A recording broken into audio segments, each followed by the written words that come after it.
प्यारे बच्चों, कैसे हो? अच्छे हो? बच्चों, आज की वीडियो में हम करने जा रहे हैं कक्षा 7वीं विज्ञान विषय रहेगा बच्चों।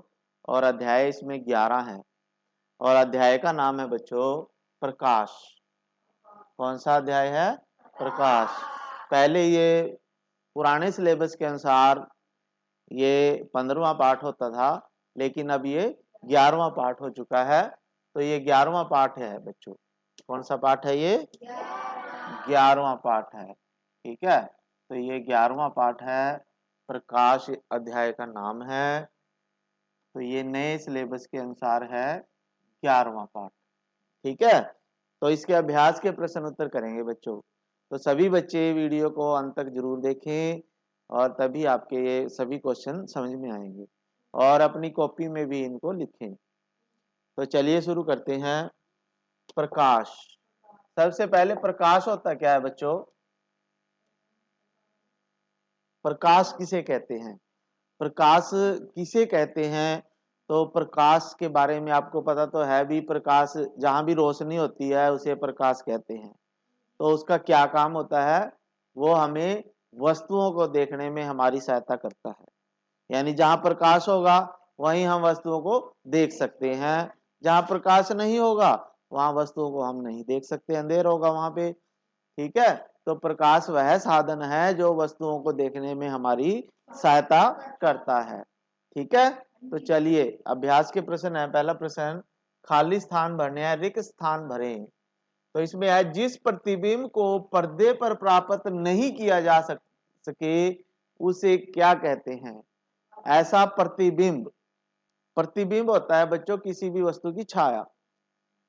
ठीक है, तो जब हम किसी वस्तु के प्रतिबिंब को पर्दे पे प्राप्त नहीं कर सके, तो प्रतिबिंब होते हैं दो तरह के।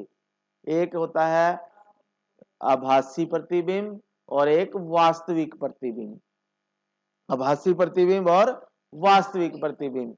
तो जिन वस्तुओं का प्रतिबिंब हम पर्दे पे प्राप्त कर सकते हैं वो तो वास्तविक प्रतिबिंब होते हैं, लेकिन उसे इंग्लिश में रियल इमेज बोलते हैं।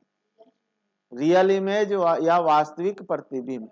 लेकिन जिनको हम पर्दे पे स्क्रीन पे प्राप्त नहीं कर सकते उसे हम वर्चुअल इमेज बोलते हैं या आभासी प्रतिबिंब बोलते हैं।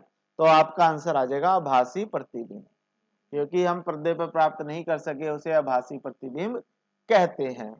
फिर उसके बाद है बच्चों, यदि प्रतिबिंब हमेशा आभासी और आकार में छोटी होती है तो यह किसी उत्तल डैश द्वारा बना होगा। यानी यदि प्रतिबिंब हमेशा सीधा होगा और वस्तु से छोटा होगा।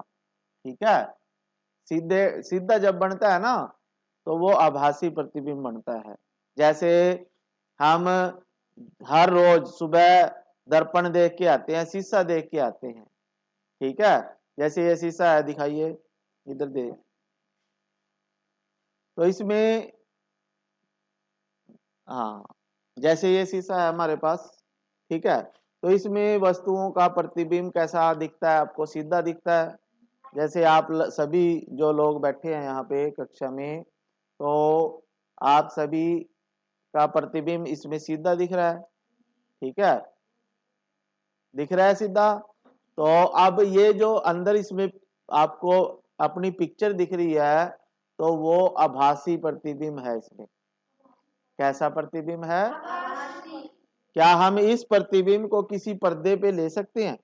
नहीं ले सकते, तो इसलिए ये आभासी प्रतिबिंब है। लेकिन जिस प्रतिबिंब को हम पर्दे पे प्राप्त कर सके उसे हम कौन सा प्रतिबिंब कहते हैं बच्चों?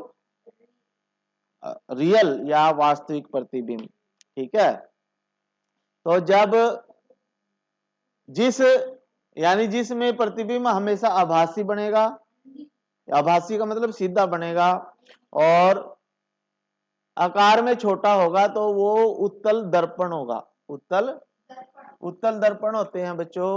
उत्तल दर्पण ये आपने कहीं गांव में भी देखा होगा, सड़क के किनारे लगे होते हैं बड़े बड़े शीशे। हाँ, तो उसमें आप देख रहे हो जो वस्तुएं आती हैं, जो जिनका चित्र दिखता है आपको छोटा दिखता है और सीधा दिखता है, तो वो उत्तल दर्पण है बच्चों। तो उत्तल दर्पण होते हैं। फिर है, यदि प्रतिबिंब हमेशा वस्तु के समान आकार का होगा तो दर्पण कैसा होगा? यानी जिस दर्पण में, जैसे ये अभी आपके पास समतल दर्पण है, ये कैसा दर्पण है? इसमें वस्तु का आकार, यानी इसमें जो प्रतिबिंब बन रहा है अंदर, वो उतना ही बड़ा बन रहा है। जैसे ये पेन है, ठीक है, तो पेन, जितना बड़ा पेन है मेरे हाथ में, उतनी ही बड़ी इसका प्रतिबिंब बन रहा है। ठीक, तो यानी ये समतल दर्पण होता है जिसमें वस्तु के आकार का सीधा प्रतिबिंब बनता है, उसे समतल दर्पण कहते हैं। तो यहाँ पे समतल दर्पण आ जाएगा, समतल दर्पण, ये आ जाएगा समतल। फिर है, एक प्रतिबिंब जिसे स्क्रीन पर प्राप्त किया जा सकता है या जिसे पर्दे पे प्राप्त कर सकते हैं, उसे वास्तविक प्रतिबिंब कहते हैं, रियल इमेज बोलते हैं उसे। यहाँ पे आ जाएगा, उसे वास्तविक प्रतिबिंब कहते हैं। फिर है, एक अवतल डैश द्वारा बनाई गई प्रतिबिंब एक स्क्रीन या पर्दे पर प्राप्त नहीं की जा सकती। तो एक अवतल लेंस द्वारा, अवतल लेंस, अवतल लेंस जो भी प्रतिबिंब बनाएगा वो वास्तविक नहीं होंगे, आभासी प्रतिबिंब होंगे, और उनको हम पर्दे पे या स्क्रीन पे प्राप्त नहीं कर सकते। तो यहाँ लेंस आ जाएगा बच्चों। फिर उसके बाद दर्पण अलग होते हैं, लेंस अलग होते हैं। ठीक है, तो दर्पण और लेंस में क्या फर्क है आपको अभी बता देते हैं। तो आपके पास देखिए ये दोनों है, ये तो है दर्पण, क्या है? दर्पण है ये। इसके एक तरफ तो चमकदार तल होता है, दूसरे पीछे इसके पॉलिश की होती है, पेंट की होता है। ठीक है, तो ये क्या है? दर्पण है। और ये उत्तल दर्पण है बच्चों, ये कन्वेक्स मिरर है। उत्तल दर्पण या कन्वेक्स मिरर बोलते हैं इंग्लिश में से। ये बीच में से ना बाहर की तरफ होता है, बीच में से बाहर की तरफ होता है इसका परावर्तक तल। ठीक है, और ये लेंस है। ये क्या है? तो इसमें और इसमें दोनों में कुछ फर्क लग रहा है? ये देखिए, यानी इसके आर पार प्रकाश की किरणें इसके आर पार गुजर जाती हैं। तो ये लेंस है और ये दर्पण है। लेंस के एक तरफ पॉलिश की होती है, पेंट की होता है दर्पण के, ठीक है, और लेकिन लेंस के दोनों किनारों पे बिल्कुल सेम होता है, कोई पेंट नहीं होता इसमें। ठीक, तो ये लेंस है और ये दर्पण। और ये उत्तल लेंस है। ये कैसा लेंस है? उत्तल। उत्तल लेंस क्यों है? क्योंकि ये बीच में से मोटा है बच्चों, किनारों से पतला होता है। बीच में से ये मोटा है, जहां मैंने पकड़ा हुआ है ये मोटा है इस समय, और ये किनारों पे से यहाँ से पतला होता है। ठीक है, और इसमें छोटी वस्तुएं जो हैं वो बड़ी दिखती हैं। कैसी दिखती हैं? बड़ी दिखती हैं। जैसे मेरी नाक बड़ी दिख रही होगी आप लोगों को, दिख रही है बड़ी? ठीक है, तो ये देखिए, इसमें समझ में आएगा। देखिए, अवतल दर्पण, अच्छा ये आगे, यदि कथन सत्य है तो ट्रू और असत्य होने पर एफ अंकित करें। टी का मतलब ट्रू, एफ का मतलब फॉल्स। हम एक उत्तल दर्पण द्वारा एक बड़ा और आवर्धित और सीधा प्रतिबिंब प्राप्त कर सकते हैं। उत्तल दर्पण द्वारा, उत्तल दर्पण द्वारा, ये हमारे पास उत्तल दर्पण है। तो उत्तल दर्पण में हमेशा वस्तुएं जो होती हैं बच्चों छोटी दिखती हैं, सीधी दिखती हैं, यानी उसका प्रतिबिंब बड़ा नहीं होगा। तो ये कह रहा है कि बड़ा प्रतिबिंब प्राप्त कर सकते हैं, तो ये गलत है, क्योंकि इसमें वस्तुएं हमेशा छोटी दिखती हैं, उनका प्रतिबिंब हमेशा छोटा ही बनता है। ठीक है, तो ये फॉल्स है, तो यहाँ एफ आ गया।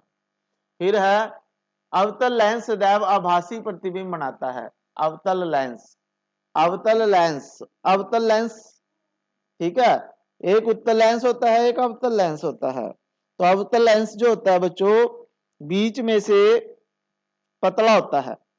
कैसा होता है? बीच में से पतला, जैसे आपको ये लेंस दिख रहा है, ये बीच में से आपको पतला दिख रहा है, किनारों से मोटा। ठीक है, तो ऐसा लेंस जो बीच में से पतला होता है, किनारों से मोटा होता है, तो उसे अवतल लेंस बोलते हैं। तो अवतल लेंस जो होता है सदैव आभासी प्रतिबिंब बनाता है, तो ये सही है, ट्रू है। इसमें हमेशा प्रतिबिंब आभासी बनेंगे। ठीक है, फिर उसके बाद है अवतल दर्पण द्वारा हम वास्तविक बड़ा और उल्टा प्रतिबिंब प्राप्त कर सकते हैं। तो अवतल दर्पण द्वारा हम वास्तविक प्रतिबिंब, बड़ा तथा उल्टा प्रतिबिंब प्राप्त कर सकते हैं। अवतल दर्पण, अवतल दर्पण कैसा होता है बच्चों? अवतल दर्पण जो होता है ना, ये बीच में से अंदर की तरफ होता है, बीच में से अंदर की तरफ होता है। तो अवतल दर्पण में हम कैसा प्रतिबिंब प्राप्त कर सकते हैं? छोटा भी प्राप्त कर सकते हैं, बड़ा भी, उल्टा भी और सीधा भी। ठीक है, तो ये सही है, सी का ट्रू आ जाएगा। फिर है वास्तविक प्रतिबिंब पर्दे पे प्राप्त नहीं किया जा सकता, तो ये गलत है। वास्तविक प्रतिबिंब पर्दे पे प्राप्त किया जाता है। फिर है अवतल दर्पण सदैव वास्तविक प्रतिबिंब बनाता है। तो अवतल दर्पण सदैव वास्तविक प्रतिबिंब बनाता है, तो ये गलत है। अवतल दर्पण हमेशा आभासी प्रतिबिंब बनाता है। फिर उसके बाद आपके पास कॉलम के मिलान करने हैं, ये कॉलम ए और बी को मिलान करना है। ठीक है, तो हम इसको आंसर को देखेंगे बड़ा करके। तो आपके पास देखिए कॉलम ए को बी से मिलाया हुआ है, तो इसमें समतल दर्पण, समतल दर्पण जो है वो प्रतिबिंब सीधा बीम के साइज का प्रतिबिंब बनाता है। समतल दर्पण अभी आपने देखा था। ठीक है, तो ये समतल दर्पण जो होता है ये हमेशा प्रतिबिंब जो होता है वस्तु के आकार का बनाएगा और सीधा बनाएगा। तो बिंब का मतलब होता है प्रतिबिंब। ठीक है, तो बिंब का मतलब वस्तु के आकार का ही बनाएगा प्रतिबिंब भी। फिर है उत्तल दर्पण जो होता है अधिक क्षेत्र के दृश्य का प्रतिबिंब बना सकता है। उत्तल दर्पण इसलिए लगाए होते हैं ये वाहनों में या गलियों में या सड़कों पे उत्तल दर्पण इसलिए लगाते हैं क्योंकि ये बड़ा एरिया दिखा देता है हमें पीछे का, साइड का। ठीक है, फिर है उत्तल लेंस। उत्तल लेंस को आवर्धक लेंस भी कहते हैं। उत्तल लेंस को आवर्धक लेंस का मतलब होता है बच्चों जो छोटी चीज को बड़ा करके दिखाए, जो छोटी चीज को। तो मेरे हाथ में ये जो लेंस है ये आवर्धक लेंस है। कैसा लेंस है? आवर्धक लेंस। ठीक है, कैसा लेंस है? ठीक है, इसमें देखिए आपको मेरे जो मुंह है बड़ा दिखाई दे रहा होगा इसमें, अगर आप देख पा रहे हो। तो ये छोटी चीज को बड़ा करके दिखा देता है और ये उत्तल लेंस होता है, इसीलिए इसे आवर्धक लेंस भी कहते हैं क्योंकि ये छोटी वस्तुओं को बड़ा करके दिखा। ठीक है, इससे हम हाथ की रेखाएं इस तरह से देख सकते हैं बड़ी करके, या ये अक्सर भी हम बड़े करके देख सकते हैं। ठीक है, तो इसे आवर्धक लेंस कहते हैं। ठीक है, क्या कहेंगे इसे? आवर्धक लेंस कहेंगे। ठीक है बच्चों, तो इसमें बड़े बड़े दिख रहे हैं अक्सर। फिर उसके बाद है आपके पास अवतल दर्पण। अवतल दर्पण दंत चिकित्सक से भी इसका उपयोग करते हैं, जो दांतों के डॉक्टर होते हैं ना, वो अवतल दर्पण इसका उपयोग करते हैं और इसमें उल्टा और आवर्धित प्रतिबिंब बन सकता है। ठीक है, और अवतल लेंस, अवतल लेंस, तो अवतल लेंस क्या होता है देखिए। अवतल लेंस में आपके पास लास्ट वाला जो है ये आ जाएगा आपके पास, ये ऊपर देखते हैं, ये कट रहा है थोड़ा। ठीक है, इसको ठीक कर देते हैं। ठीक है, तो इसमें अवतल लेंस जो है ये सीधा और बिंब के साइज के से छोटा प्रतिबिंब बनाता है, तो ये आ जाएगा आपके पास। ठीक, फिर उसके बाद है आपके पास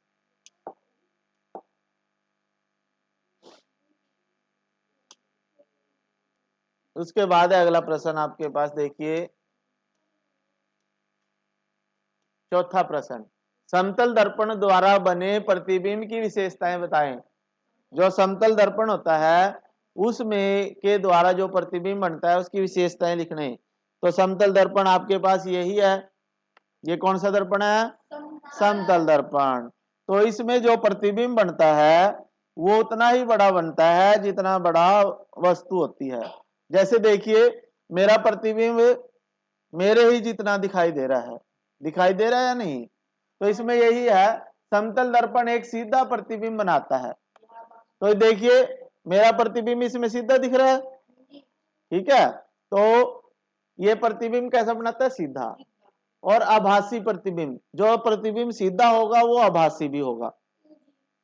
फिर है वास्तव प्रतिबिंब का आकार वस्तु के आकार के समान होता है, ठीक है। जितनी बड़ी वस्तु होगी उतना ही बड़ा प्रतिबिंब बनेगा। फिर उसके बाद है प्रतिबिंब दर्पण के पीछे उतनी ही दूरी पर बनता है जितनी दूरी पर वस्तु होती है। अब ये देखिए जितनी दूरी पर मैं इससे मैं जितनी दूर पास लाऊंगा तो ये भी पास आ जाएगा, ठीक है। लेकिन दूर जाएगा तो मैं भी, ये मेरा प्रतिबिंब भी इसमें दूर चला जाएगा। यानी जितनी दूर मैं इस प्रतिबिंब से हूं उतनी ही दूर इसके अंदर मेरा प्रतिबिंब होगा, ठीक। तो इसमें यह है प्रतिबिंब दर्पण के पीछे उतनी ही दूरी पर बनता है जितनी की वस्तु उसके सामने खड़ी होती है, ठीक है। फिर है बना प्रतिबिंब उल्टा प्रतिबिंब होता है, पार्श्व उल्टा। पार्श्व पार्श्व उल्टे का मतलब है कि अगर मैं इस कान को पकड़ता हूं तो प्रतिबिंब में दूसरा कान दिखेगा। यानी मैं अगर दाएं कान को पकड़ रहा हूं, ठीक है, हाथ से, तो प्रतिबिंब में बायां हाथ होगा। यानी जो दायां भाग होता है वो बाईं तरफ दिखता है इसमें, और जो बायां भाग होता है वो दाईं तरफ, ठीक है। यानी दाहिना भाग जो है बाएं हाथ की ओर और बायां दाएं की तरफ दिखाई देता है, ठीक है। फिर उसके बाद है आपके पास अंग्रेजी अक्षर वर्णमाला है, उनको ज्ञात कीजिए कि अन्य भाषा के अक्षरों का पता लगाएं जिनसे एक समतल दर्पण में बनने वाला प्रतिबिंब बिल्कुल अक्षर की तरह दिखाई देता है। निष्कर्ष पर चर्चा करें। यानी जो हमारे पास ये वाले अक्षर हैं इनका प्रतिबिंब वैसा ही बनता है दर्पण में भी, लेकिन बहुत सारे अक्षर उल्टे हो जाते हैं, ठीक है। काफी सारे अक्षर तो उल्टे हो जाते हैं, लेकिन अगर हम यहाँ पे ऐसे दर्पण रखे यहाँ पे तो ए दर्पण में भी वैसा ही दिखेगा। HBIMOTUVW आदि अक्षर समतल दर्पण से देखने पर एक जैसे ही दिखाई देते हैं, ठीक है। बाकी अक्षर हमें उल्टे दिखाई देते हैं। फिर आभासी प्रतिबिंब क्या है? एक ऐसी स्थिति ज्ञात कीजिए जहां आभासी प्रतिबिंब बनता है। आभासी प्रतिबिंब क्या होता है बच्चों? ऐसा प्रतिबिंब जिसे हम पर्दे पे प्राप्त नहीं कर सकते उसे आभासी प्रतिबिंब, ठीक है। तो उसे आभासी प्रतिबिंब कहते हैं। जब कोई वस्तु अवतल दर्पण के बहुत निकट रखी जाती है तो दर्पण के पीछे रखी सफेद स्क्रीन पर कोई प्रतिबिंब नहीं बनता, तो ऐसे प्रतिबिंब को आभासी प्रतिबिंब कहते हैं, ठीक है। तो कोई भी प्रतिबिंब जो पर्दे पे प्राप्त नहीं हो सकता उसे आभासी प्रतिबिंब कहते हैं। फिर है उत्तल और अवतल लेंस में दो अंतर बताएं। उत्तल लेंस और अवतल लेंस में अंतर। तो उत्तल लेंस क्या होता है? अभी आपको बताया था। उत्तल लेंस और अवतल लेंस में अंतर आपको स्पष्ट दिख जाएगा। अभी देखिए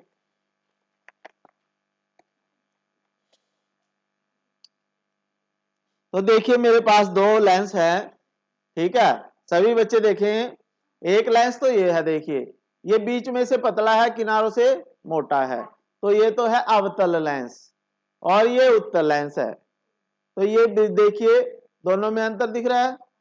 हाँ, तो ये तो बीच में से मोटा है किनारों से पतला है, ये उत्तल लेंस, और अवतल लेंस बीच में से पतला किनारों से मोटा, ठीक है। तो एक तो यही हो गया दोनों में। उत्तल लेंस बीच में से मोटा किनारों से पतला होता है और अवतल लेंस बीच में से पतला किनारों से मोटा। और उत्तल लेंस में आभासी और वास्तविक दोनों प्रतिबिंब बनते हैं। जो उत्तल लेंस होता है ना बच्चों, ये तो इसमें वास्तविक प्रतिबिंब भी बनते हैं, आभासी प्रतिबिंब भी बनते हैं, लेकिन जो अवतल लेंस है इसमें हमेशा आभासी प्रतिबिंब ही बनते हैं, वास्तविक प्रतिबिंब इसमें नहीं बनते। तो अवतल लेंस में केवल आभासी प्रतिबिंब ही बनता है। समझ में आया सबको? तो ये दोनों में आपने दो अंतर लिखने थे। फिर उसके बाद है अवतल और उत्तल दर्पण का उपयोग। अब दर्पण है, ये क्या है? दर्पण। ये वाले दो दर्पण है बच्चों, ये उत्तल दर्पण है और ये अवतल दर्पण है। ठीक है, तो इन दोनों में अंतर क्या है? ये तो बीच में से बाहर की तरफ है और ये अंदर की तरफ दसा हुआ है। ठीक है, तो जो अवतल दर्पण है इसका उपयोग एक तो डॉक्टर करते हैं, अवतल दर्पण का उपयोग जो दांतों के डॉक्टर रहते हैं ना वो करते हैं। ये दर्पण जो है अवतल दर्पण है, ये दांत के अंदर यानी दांत के पीछे क्या है, कीड़ा है कुछ है, तो उसको देखने के लिए डॉक्टर इसका उपयोग करते हैं। ठीक है, तो अवतल दर्पण का उपयोग दांत चिकित्सक दांतों की जांच के लिए करते हैं और उत्तल दर्पण का उपयोग वाहनों में साइड में लगे दर्पण के रूप में किया जाता है, जिससे ड्राइवर पीछे से आ रहे वाहनों को आसानी से, ये देखो ये गाड़ी है, गाड़ी के साइड में ये मिरर लगा हुआ है। ठीक है, मिरर बोलते हैं इंग्लिश में इनको। और इससे क्या होता है, पीछे से आने वाले जो वाहन हैं उनको आसानी से देख सकते हैं। तो ये होता है उत्तल दर्पण या कन्वेक्स मिरर, कन्वेक्स मिरर या उत्तल दर्पण। ठीक है, तो ये दोनों के हैं, ये कनकेव मिरर या अवतल दर्पण। फिर है किस प्रकार का दर्पण वास्तविक प्रतिबिंब बना सकता है? तो जो अवतल दर्पण होता है, कौन सा दर्पण? अवतल दर्पण वास्तविक प्रतिबिंब बना सकता है। यानी ये उत्तल दर्पण है, ये तो बनाएगा नहीं वास्तविक प्रतिबिंब, क्योंकि ये तो सीधे प्रतिबिंब बना रहा है। लेकिन जो अवतल दर्पण ये वाला दर्पण है ना, जो ये वास्तविक प्रतिबिंब बना सकता है, कुछ स्थिति में बनाता है। ये आभासी भी बनाता है, वास्तविक भी बनाता है। फिर है 13वां प्रश्न, सही विकल्प चुनना है। वस्तु से बड़ा आभासी प्रतिबिंब किसके द्वारा बनाया जा सकता है?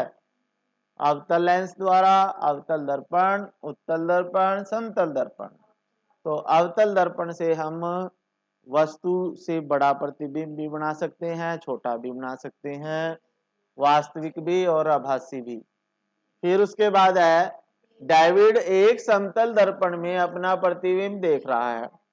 दर्पण और उसकी छवि के बीच 4 मीटर दूर है। यदि वह दर्पण की ओर 1 मीटर चलता है तो डेविड और उनके प्रतिबिंब के बीच कितनी दूरी होगी? कितनी होगी बच्चों? 6 मीटर होगी। क्यों होगी? क्योंकि जो दर्पण है, जैसे यहाँ पे दर्पण है और यहाँ पे कौन है? डेविड है। कौन है बच्चों? और उसका दर्पण यहाँ पे बना हुआ है डेविड का। ठीक है, कहाँ पे? यहाँ पे। यानी जितनी दूर दर्पण से डेविड है उतनी ही दूर ये प्रतिबिंब है अंदर की तरफ। दोनों के बीच में कितनी दूरी पे है? ये 4 मीटर में। लेकिन अगर यदि दर्पण की ओर 1 मीटर चलता है, कितने मीटर चलता है?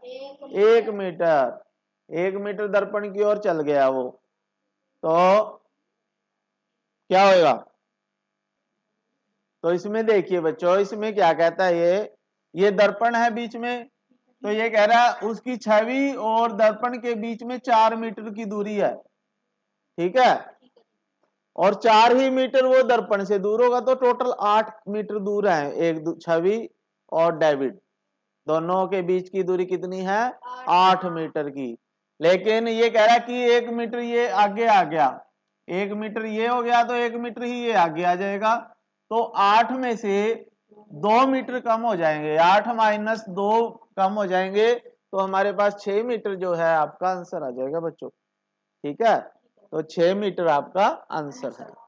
फिर उसके बाद आपका 13वां प्रश्न है बच्चे, कार का पश्च दृश्य दर्पण, पश्च दृश्य दर्पण के जो पीछे के दृश्य देखने वाला दर्पण है, समतल दर्पण होता है।